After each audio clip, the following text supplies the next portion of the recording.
So we're back with Natalie, owner of Studio M here in Spartanburg, in the upstate of South Carolina. So we have our consumer questions. Yes. And these are from our Facebook, Twitter, and Instagram followers. And they have a lot of great questions about makeup. So our first question is a Facebook follower. Her name is Jessica from Spartanburg. And her question is, I put blush on and it's gone in 2 hours. What am I doing wrong? Couple things. It also depends on your skin type. So if you're more on the drier end, you want to try a cream blush first, then layer it with a powder. So the more layers you have with your makeup, the more likely it is to stick. So remember, layer. But if you're more on the oily side, you want to do strictly powder blush. With that case, you know, not only do you want to wear primer on your skin, because primer is the key to making all your foundation last, but the more you layer it, I always like to put a little extra layer of blush, because of course as the day goes on it does tend to fade. But if you're drier, layer a cream blush first and then powder blush on top. Okay, Jessica, I hope that answers your question. Our next question, a Twitter follower. Her name is Amanda. She's from Blacksburg. She said, how do I get eyeliner to stay on even if it's waterproof?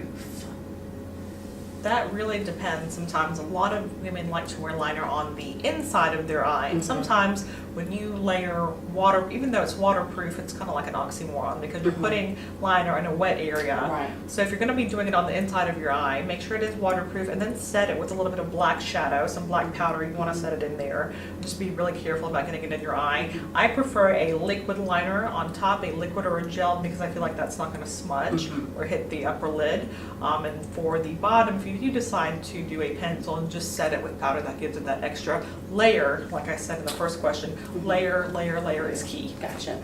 Next one is our Instagram follower, Julia from Chesney. She said, how do I blend my makeup line with my natural line if my makeup is a little darker or lighter?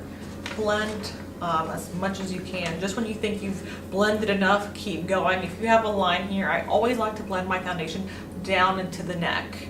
That way you don't see where your makeup has started or stopped. So whether you have a beauty blender, a regular sponge, or a brush, just make sure you blend and take the makeup down into your neck. And eventually, even if your foundation is a little too light or a little bit too dark, if you blend it just enough, you won't even be able to tell. Gotcha. Okay, so we have a few email questions that came in as well. How do I use an oval makeup brush? An oval makeup brush, you know, I recently just purchased a few not too long ago, and I was actually really impressed with how fast and how quick it blended my foundation. It cut the foundation time in half.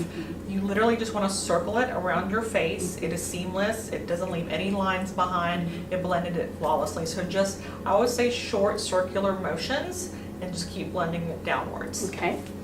What is a good concealer for scarring face? A face that's scarred. There's so many great concealers out there. Dermablend is a great concealer for those that have like tattoos or scars.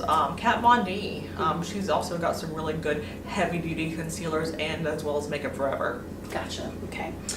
If I am on a budget Okay. and I go to Target or Walmart, what are some of the brands you would recommend? I like L'Oreal when it comes to eyeliners and mascara. As far as color, I do love NYX or NYX, however you want to pronounce it. For my lipstick colors, for my glosses, they've got beautiful lip liners and some eyeliners as well. So I would say those are probably my go-to brands. And I know Revlon has a great liquid foundation. I can't remember the name of it, but I think it's like Stay Matte, Long Wearing. They do have a great liquid foundation that I remember working with that I was really impressed with. I would say those are my brands. Okay, and thank you to all of our followers on social media for your questions and your emails. Thank you so much. How significant is Studio M? It is everything to me. It is my baby. It is to see it come to fruition, something that I didn't think would even be possible in a small town. I started with a studio in my house, and to see it come alive in a place for the public is just really amazing. It's really important, not just to me, but to offer my hometown something different. Right. I love it. I love it.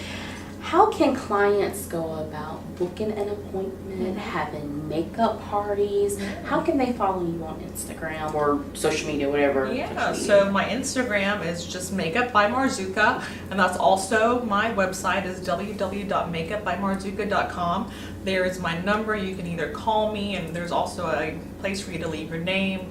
Send me an email if you want to, and leave me some details, and I'll get back to you. Okay. Miss Natalie, after so many years, thank you so much. Thank you for coming. I had so much fun. We have enjoyed just watching your clients come in. We've enjoyed having you on the show. Thank you so much. Come back. I will. Come back. I will. Just call me and say, hey, come tomorrow, and Of course. I'll try my best. I promise. But we appreciate you. Thank you. Come get your makeup done by Yes, Natalie. come by. She is just an amazing, and her portfolio is all on her social media pages, just so you know that you're getting the real deal. And then look, she's got her certification by Mario. Come on. Thank you. You can't get any realer than that. So thank you so much, Natalie. Thank you for having me.